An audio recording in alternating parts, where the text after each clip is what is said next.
Before sunrise, Burn Dairy and Deli is preparing to fuel your day with hot coffee, donuts, muffins, breakfast sandwiches, and other morning staples. For lunch, grab a giant deli sandwich made the way you like it. Pizza, wings, wraps, or a fresh salad. Plus, something to wash it down. Then pick up dinner or a sweet treat and other pantry essentials. Now you can get your Burn Dairy and Deli favorites delivered with DoorDash. All day, every day, you can count on Burn Dairy and Deli. It's all good. Hi, this is Bob Costas, and you're listening to the ML Sports Platter.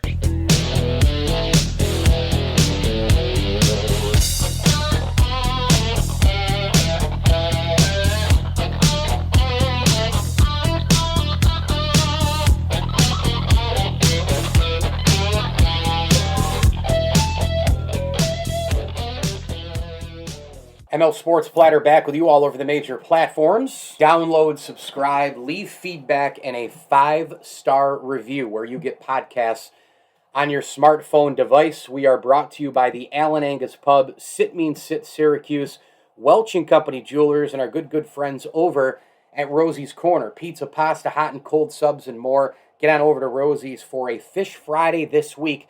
Each and every week they have all the cold weather menu items. Meatloaf Monday, Turkey Slop Tuesday. I had my chicken and biscuits on Wednesday.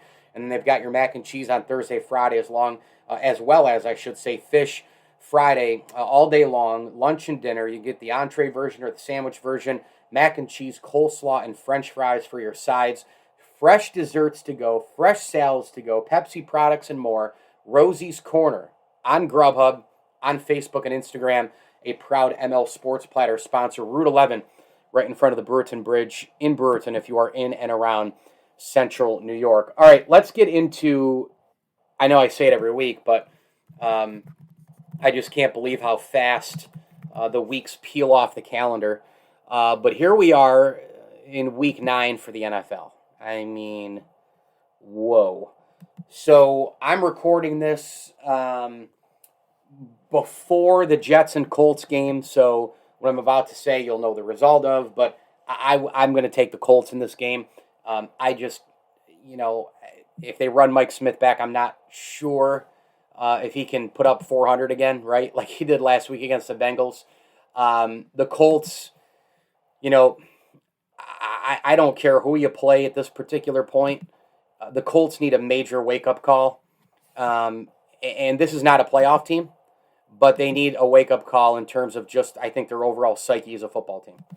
Because they're they could be 4-4 right now and actually have a pretty darn good shot at some things. And now at 3-5, they're dead. I mean, losing that game to Tennessee. Tennessee loses Derrick Henry. Carson Wentz with so many awful plays, deep in the red zone. I mean, him throwing left-handed, out of control, being completely and utterly stupid with the football.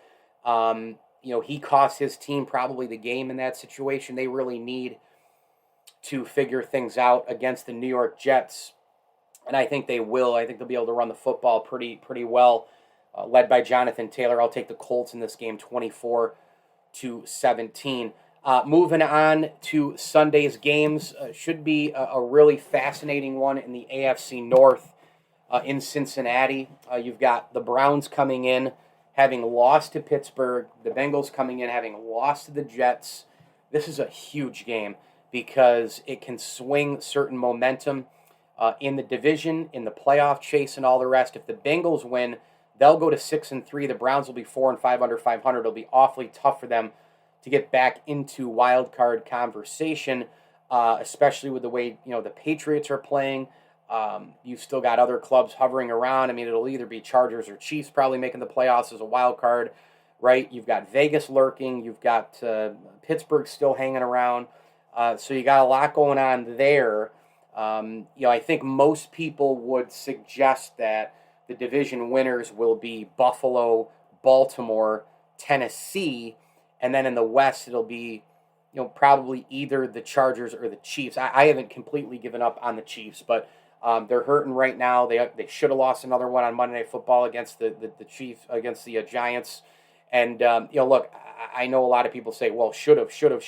And it's sports and one or two things happen and then you don't, and the opposite happens. I understand all that. But man alive, were the Chiefs on the ropes. And really, the Giants had a tremendous chance to win that football game. Came up a little bit short. But this is a major, major, major game, I think, for both of these teams in Cleveland and Cincinnati. And I think that, this is really a test of Cincinnati. And can you bounce back? Like last week, going into that game against the Jets, they were the new king in town, right? They're like, oh, but people, analysts, wow, Burrow, offense is unstoppable. Chase, Mixon, this team is incredibly, incredibly talented offensively. They're going to be just totally impossible to stop. And they lose to the Jets. It's such a week-to-week league, it's unbelievable. We went in thinking that maybe the Bengals would be a contender in the AFC last week, right? Well, if they're going to be taken seriously, if this isn't the same old Cincinnati, they need to win this game. They need to come right back after a bad loss to one of the worst teams in the NFL, and they need to win at home. And they need to look good doing it. They're favored by 2.5. I should also mention, by the way, that the Colts are favored by 10.5. Obviously, don't think they'll cover. I'm going to go with the Bengals in this game, but I think it's close. I'm going to go 30-28. Cincinnati gets it done over Cleveland. Just a huge swing game between the Browns and the Bengals. Broncos are at the Dallas Cowboys. This game should be a complete and utter walkover. Just a really good team against a really bad team. The Broncos are struggling mightily right now. Somehow they're 4-4, but I feel like they're 2-6, right? I mean, they're just playing some horrendous football, and I just don't think they're going to have an answer for any of these Cowboys offensive players. I mean, the amount of star power, pun intended, on the Dallas Cowboys in terms of guys who can take it to the house, electric players, Ezekiel Elliott, Dak will be back in this game, I believe. You've got CeeDee Lamb, you have Amari Cooper. How about Cedric Wilson last week on the road against Minnesota, just dazzling and making plays? So I'm going to go Dallas big in this game. They're favored by 9.5. I think they cover easily. And I'm going to take Dallas just in a complete whitewash, 41-16. Texans at Dolphins. Condolences to those who have to watch this game, who have to cover this game, who are deciding to go as fans to this game. Why would you ever go to this game, especially South Beach? I've got to believe that there's plenty of other things to do. But I am going to take Miami at home here in an ugly game. Let's go 20-10 in this game. I think that they're just a little bit better than the Texans in a couple spots and a lot better in the key spots. Quarterback probably, maybe not quarterback. But certainly they've got major weapons. I'm pondering playing Devontae Parker on my fantasy team. My fantasy team has taken a major hit, by the way. Holy cow. I mean, I not only got smoked this past weekend by my man Chaz, but I had Derrick Henry on my team. I had Ruggs on my team. What a scumbag he is. And then Calvin Ridley now has stepped away for to handle his mental health. So those three guys, a major hit on my fantasy team. I picked up Parker. We'll see if I play him or Cole Beasley against the Jags. But the Dolphins, probably a little too much Gaskin, right? A little too much Parker, a little too much Gesicki.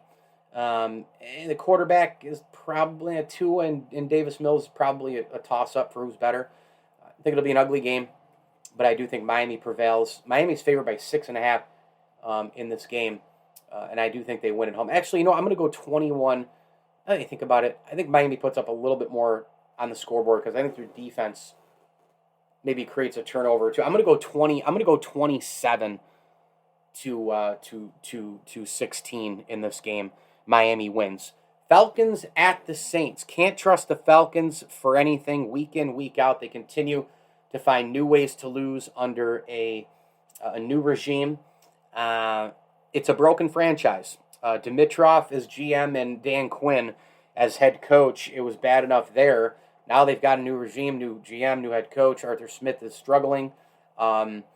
And you just can't make this stuff up. You can't make up how these guys lose. You can't make up the fact that, they do have Kyle Pitts. They do have, he's out now, Calvin Ridley.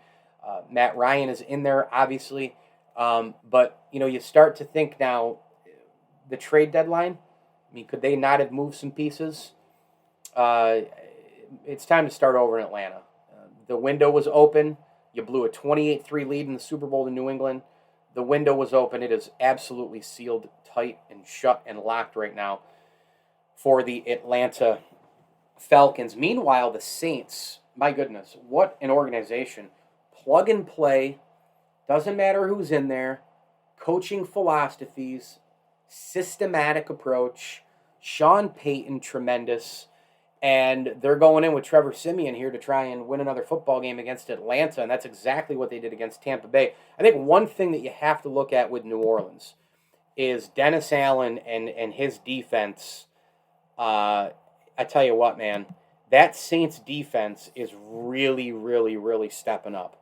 They are on the ball. If you watch them, they are on the ball in a matter of a second or two.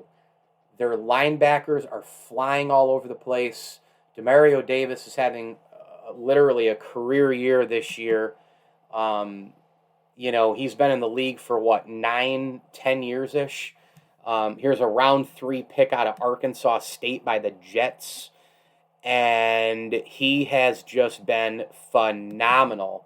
And we all remember him from his days with the Jets. Then he went to the Browns, and he went back to the Jets. He's been with the Saints since 2018. So 18, 19, 20, 21, this is his 4th season. He's playing out of his mind right now. He's over 50 tackles. He's got 3 sacks. He's got 16 sack yards total. He's got 9 tackles for a loss. He's been a beast. Malcolm Jenkins is everywhere. Lattimore, in 6 games played, has been formidable. Cam Jordan is right there. Marcus Williams. They've got their safeties, linebackers, are really, to me, where the bread is buttered for the New Orleans Saints defense. And I think they're going to give Matt Ryan all kinds of problems. It's also a home game in New Orleans. We know how they play inside that building, the Superdome. Man, it's just like Green Bay at Lambeau and all the rest. This is a major, major, major, major test for Atlanta. And the Saints are one of the hottest teams in football right now. I'm going to take New Orleans big in this game, 38-13. Raiders are at the Giants. The Giants find one way to lose after another way to lose, and Mike Vaccaro of the New York Post wrote a brilliant column on exactly that. Joe Judge can't get out of his own way. They were up 3 late. They should have beaten the Chiefs. They didn't do it. They didn't hang on. And I have no confidence in this team whatsoever. I'm going to take the Raiders 33-23. And basically because the offense, it's just a little too much to handle for the Giants defense. I think that when you look at, Ruggs will be out obviously in this game and for good reason, but, I think the Raiders will be able to run the football big time against the Giants. The Giants just don't have any big players. They just don't have any playmakers. Daniel Jones, there is good Daniel Jones and there is atrocious Daniel Jones. And boy, oh boy, against the Chiefs, he was atrocious. You think about, you get the ball right there early, great opportunity after the Mahomes interception, and then Jones throws it right back to the Chiefs for a pick. And you cannot give up those plays. You can't turn the ball over in that regard. The Raiders have had, Josh Jacobs has played in 5 of the games this year. Kenyon Drake's played in all 7. I think they'll be able to run the football a little bit in this game. And then I think some play action, and I think the Raiders will get it done at the Giants. I should also mention that the Saints are favored by 6 over the Falcons, and the Vegas Raiders are favored by 3. I think they cover that. Patriots are at the Panthers, and right now, hey, Patriots are not only 500, but they're one of the best road teams in the NFL. And this is going to be hunting season for one Bill Belichick against Sam Darnold with the way the Patriots can play defense. Again, Mac Jones right now for New England is making all the throws. He's seeing what the defense is giving him. He's taking it. He's making big-time throws in space. He's not turning it over, and making mistakes. I think he's been the best rookie quarterback this year by a mile. I think New England's dangerous. They're only missing, I think, probably one thing, right? I mean, it's kind of an obvious one. If you could find a hole on the team, I mean, they need a game breaker on offense. I mean, go trade for Deshaun Jackson. It's probably what they should have done. And I'll tell you what, I've said it since the beginning of the season. I think this is a playoff team. I think they're going to win a lot of games by offensive line, defense, field position, making key plays, turnovers, hanging in games late, Mac Jones making key third down throws, not overdoing it, right? And being smart. And I think New England's going to win this game against Carolina. I'm going to take them in this game 30-20. New England, when you look at last year's Patriots versus this year's Patriots, defensively, they didn't have anybody last year because so many guys were out on Corona, right? Because of the coronavirus. This year they got a lot of guys back. Also, Kyle Duggar, the guy who also Brandon Beane wanted, right? I mean, if you remember that draft a couple of years ago, was it 2020, out of Lenore Ryan. The Bills wanted him. The Patriots got him, and he's having a hell of a year. 54 total tackles, just absolutely insane. McCourty just continues to age like a fine wine. Dante Hightower is back. He's played in 7 of the games this year. Matthew Judon has probably been the best overall player for this defense and has just swallowed up the run game and has swallowed up so many plays for them. The guy's got 8 sacks. I mean, he's been the defensive MVP for them. It all pretty much goes through him. And I don't know as if I saw this coming with Matthew Judon. I mean, he has been in the league for 5 years. He went to Grand Valley State, another NFL example of it doesn't matter where you go. If you're good, you're good. The Patriots are a dangerous team, man. And I'm telling you right now, but if you fast forward a few weeks to, Monday Night Football, that game in Buffalo is going to be a pretty big deal because New England's going to be a lot better than I think a lot of people thought. And it seems like every time I see the Patriots on red zone, Damian Harris is running the ball into the end zone. He's got 6 TDs on the season. He's got over 500 yards. He's in line for an 1,000-yard campaign. And I mentioned Mac Jones. Mac Jones, again, he has 6 interceptions on the year, but they haven't been ones that have killed the Patriots. And he's just mechanically going about his business and taking what the defense gives him. And I've just been really impressed with him. I think he's been the best rookie quarterback by a landslide. So I think New England goes in and wins that game against Carolina. I think they get a couple of turnovers, too. The Bills at the Jaguars, we know that the Bills struggled last week. They were tied 3-3 at the half with Miami. It took them a while to get going. Miami changed a little bit to zone. And then in certain spots, they went back to man, which didn't bother Cole Beasley at all. Beasley got going. Allen hit Davis for a touchdown. Huge third down conversions by the Bills on those back-to-back touchdown drives in the second half. They eventually prevailed 26-11. Bills, I don't think, like Green Bay, and we'll get to them in a minute without Aaron Rodgers because of Corona.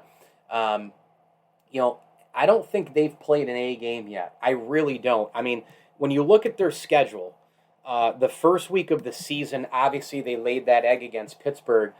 35-0, they beat Miami, but it didn't feel like they played an overall A game, especially offensively.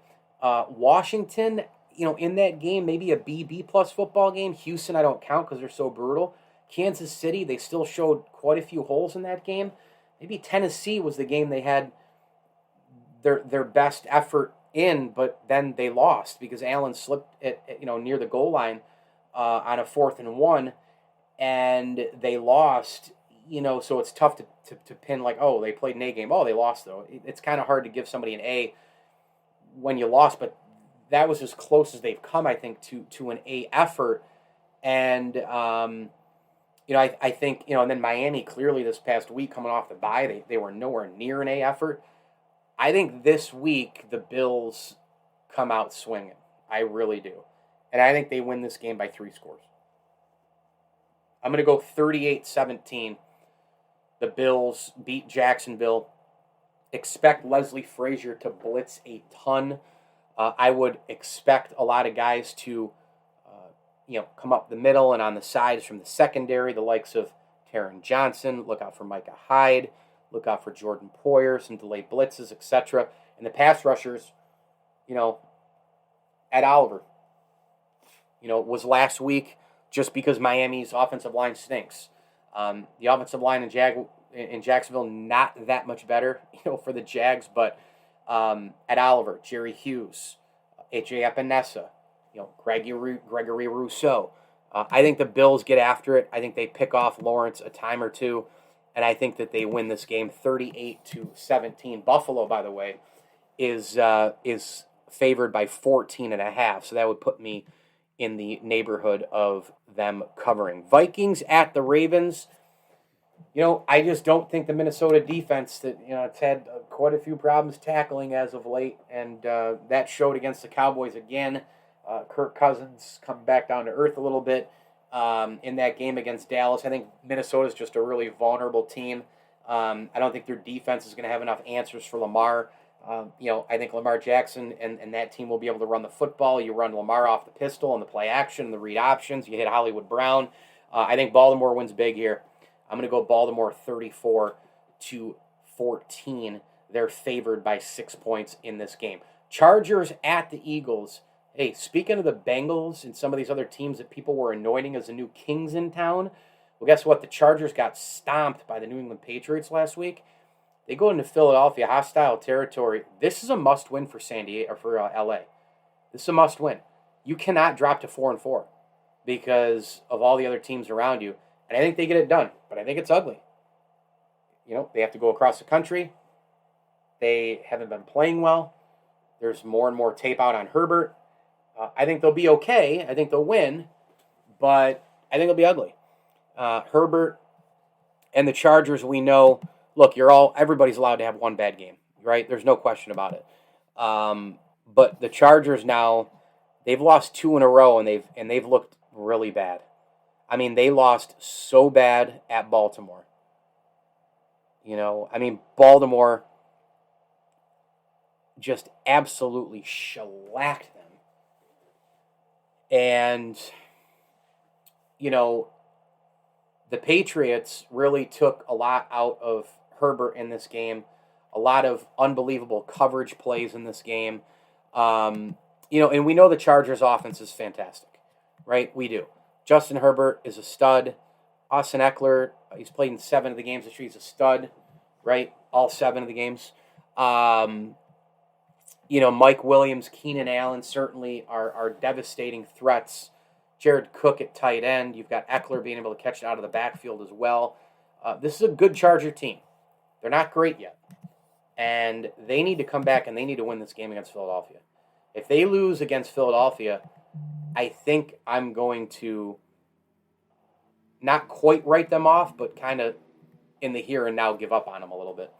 Packers at Chiefs, developing story, as I had just heard before I recorded the podcast, so it was good timing. Aaron Rodgers is out of this football game because of the coronavirus. Now, he tests positive for COVID-19 per Tom Pelissero, and Jordan Love will start. This is unbelievable because Aaron Rodgers, how long was it, a month and a half ago? Right? Said that he was vaccinated. It turns out he's not vaccinated. In fact, from the report, I'll read it right here from Nick Shook. Despite telling reporters in August he'd been vaccinated, actually August to September, October, 2 months, early November, just over 2 months, or right on the nose. I don't know the exact date. Been immunized. Rodgers is not vaccinated against COVID-19. Network insiders Ian Rappaport and Mike Garafolo reported Pelissero was the one who released that Rodgers tested positive and is out. The other two guys reported that he had been vaccinated. This is a big deal, man. He's got to spend a minimum of 10 days away from the team according to the league's COVID protocol, ruling him out for the Packers' Week 9 game against the Chiefs. And the earliest Rodgers can rejoin the team is November 13th, the day before their Week 10 matchup against the Seattle Seahawks. So there is a chance that Rodgers will miss 2 games. I think they can beat Seattle without him. I don't think they can go in and beat Kansas City without him. I don't. Jordan Love is raw. I'm pumped up, though, for the drama in this football game with Jordan Love at QB. I think it'll be pretty darn fun. And, the Chiefs, they got to get back to some basics, man.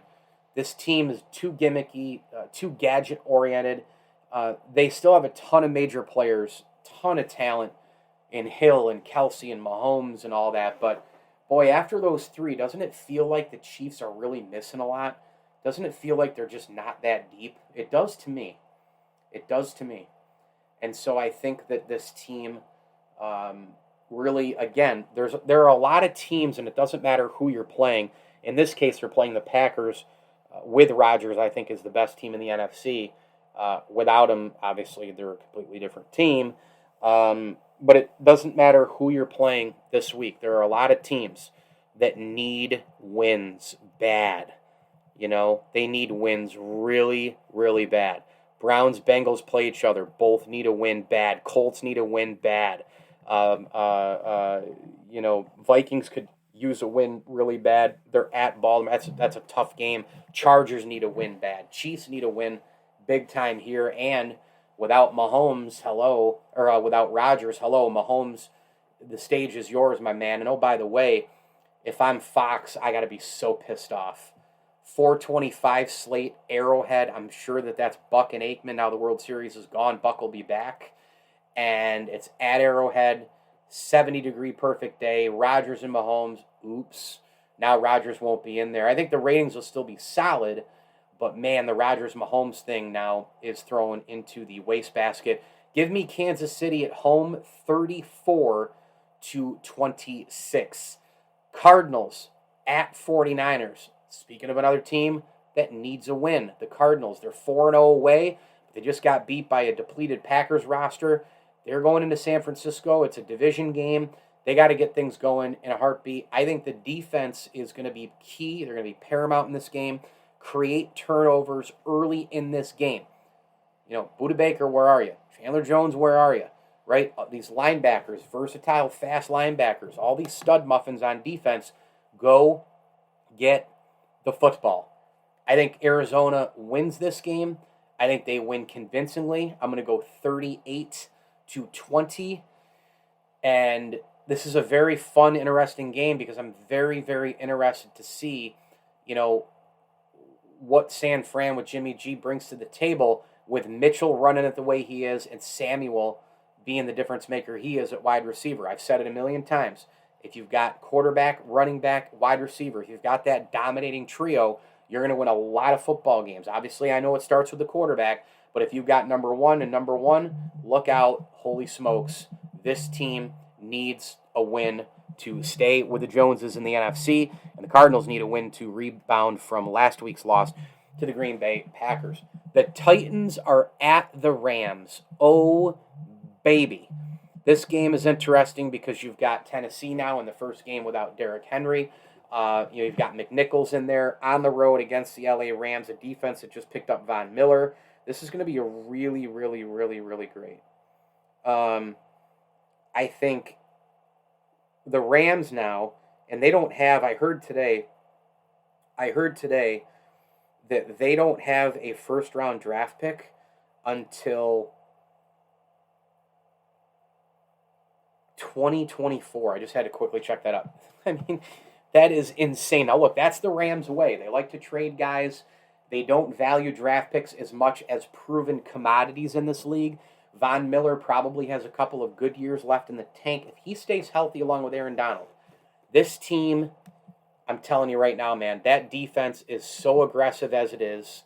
You put Aaron Donald and Von Miller on the front line, and then you've got the rest of those defensive hawks on that team, Jalen Ramsey, among others. This is a big time football team. The Rams are 7-1. We know about their offense. Cooper Kupp right now is just destroying his competition, destroying it. I mean, he has 924 yards and 10 touchdowns through 8 games of the regular season. This guy could, if he keeps putting up these numbers, he could put up 2,000 this year as a wide receiver. He could. I mean, the way he is catching the ball, the way he's exposing defenses in man and zone, he's been unbelievable. Running routes, he's got great hands, the footwork terrific. And then once defenses start to bring over the safety help or help in general, that opens things up for Robert Woods and everybody else. Henderson's running the ball well. Stafford obviously is an MVP candidate at quarterback. I think it's going to be too much Rams in this game. They're favored by 7.5, and I'm going to take the LA Rams in this game 27-24. Final game is the Bears at the Pittsburgh Steelers. This is just, to me, Justin Fields, a rookie quarterback, going up against a ferocious defense led by T.J. Watt, and I think it's Pittsburgh all day long in this game. Let's go 23-17. The Steelers make life difficult for Justin Fields and the Chicago Bears. It's going to be a really, really hard game for them to move the football down the field. Bye teams this week: Lions, Seahawks, Buccaneers, and the Washington football team. So there's your Week 9 picks. By the way, the Rams favored 7.5. 49ers, Cardinals is even. Chiefs are favored by 7. Eagles, Chargers are favored by 1.5. I think those were the few games that I missed that I didn't point that out. Pittsburgh favored by 6.5 against the Bears. I think they win that game by 6. So I don't bet, but if I did, I'd probably stay away from that game in general. But I would bet the Bears, but I'm picking the Pittsburgh Steelers in this game. So Week 9 is here. Should be entertaining. A lot of moving parts right now. A lot of jockeying for position. Playoff teams, pretenders, contenders, all that, and a lot of teams that need wins in Week 9 for sure. The ML Sports Platter brought to you by Brian Comboy of Mass Mutual, New York State, CNY Electrical, Ken's Auto Detailing, and Bryant and Stratton College. If you're in and around Central New York, stop on by. Check out Bryant and Stratton College of Syracuse. 2 great locations, Oswego Street and James Street in the city here in Central New York. And it's just an amazing place to be right now. The academics, the athletics, the excellence. They've got a new nursing program, a lot going on there at Bryant and Stratton College of Syracuse. Log on today to bscbobcats.com. That's bscbobcats.com and find out more about their athletic schedules. And, of course, you can log on to bryantstratton.edu and fill out that 9-question survey, and they can help place you where you might want to learn at Bryant and Stratton College to really, really, I think, push the pace a little bit. Bryant and Stratton College of Syracuse is a proud ML Sports Platter sponsor. Tip of the cap thank you as well to the Swan and Whitaker families for their support of the podcast, as well as Axe Exotic Pets and Liverpool Physical Therapy. This is the ML Sports Platter. Thanks for listening. Hit me on Twitter at Mike L Sports. And as I always tell you, enjoy the games.